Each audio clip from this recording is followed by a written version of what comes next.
I thought it was a wonderful thing. It was just really a godsend. Yeah, it's a tempting offer. No money down to make your home more energy efficient. But in tonight's Project Home, KPIX5's Susie Steimels uncovers the program is getting many elderly homeowners in very serious trouble. Melba Walker is legally blind and bedridden. And it was cruel. It was disrespectful. But she was determined to do this Zoom interview to warn others about her terrible experience. And they should not treat people like that. She says it started when two men knocked at the door of her home of 34 years in Emeryville. They told her they were from a company called Quality Air and could remove asbestos from her basement for no money down. Work she knew had to be done. And they said, well, you don't have to pay anything. The government pays for everything.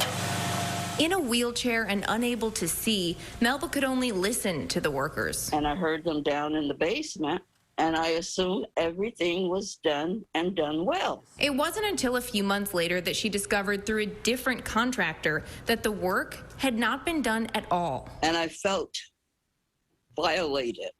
Do you feel like they took advantage of you? Yes, totally.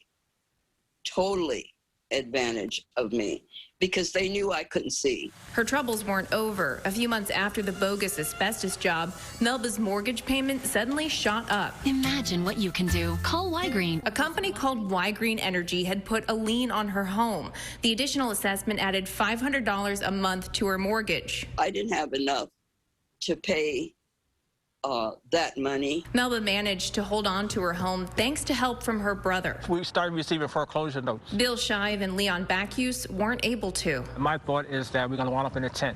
They lost their home after a very similar experience. In their case, a company called California Platinum Properties gave the no money down pitch at their neighborhood church. And he shared that PACE program is a program whereby seniors can get work done on their home.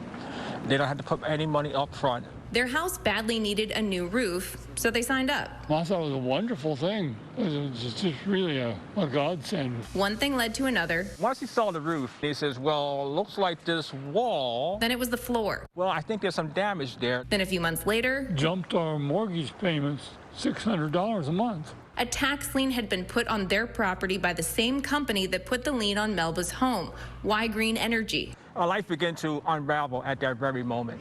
Unfortunately, these stories are not unique. We've found thousands of Californians, mostly elderly, low-income, and minority homeowners who have fallen prey to unscrupulous contractors who are peddling what's known as the PACE program.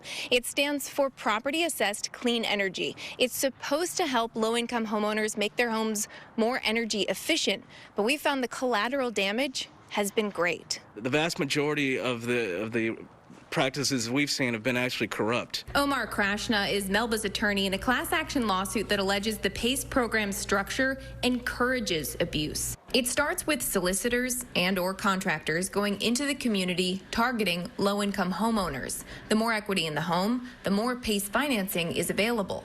Once the homeowner is qualified, the contractors get paid through PACE Fund program administrators. For homeowners, there's no upfront cost, but the program is not free because the program administrator immediately places a tax lien on the property. There are rogue contractors who are encouraged to overprice and oversell products because the resulting liens benefit the program administrators and the program in general. But usually not the homeowners themselves. And I try to convince Bill, we got to pay the mortgage. If we don't pay nothing else, we got to pay the mortgage. And so pay the mortgage. He says, you know, we can't do it. Bill and Leon sued their contractor and Y-Green. They say they were told lies when they signed up and never got a copy of their contract, according to their complaint. They were told that they wouldn't have to pay the costs until the house was sold or that they passed away, and that was not true. You talked to your clients, Bill and Leon. Do you remember them? Yes, I do. We were able to locate Henry Russell, the CEO of Platinum Properties, the company that worked on Bill and Leon's former home. Did you as a contractor, though, ever confirm if they had the ability to pay? Because this is an older couple on fixed income. They say there's no way they could have paid for the work that you took on in their house. What you should do I don't qualify people.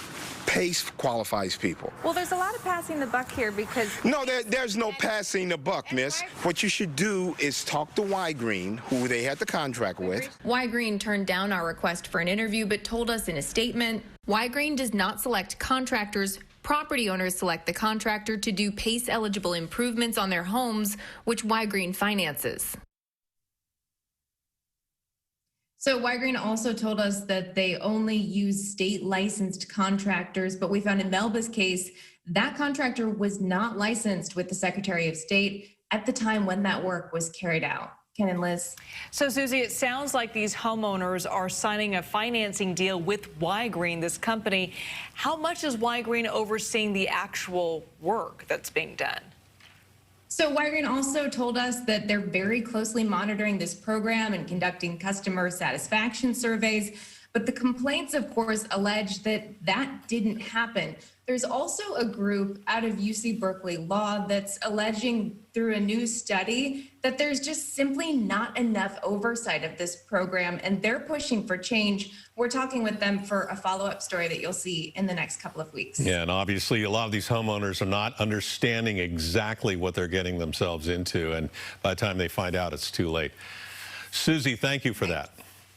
We'll keep sending your stories and your ideas to Project Home at CBS.com and see all of Susie's reporting on our website.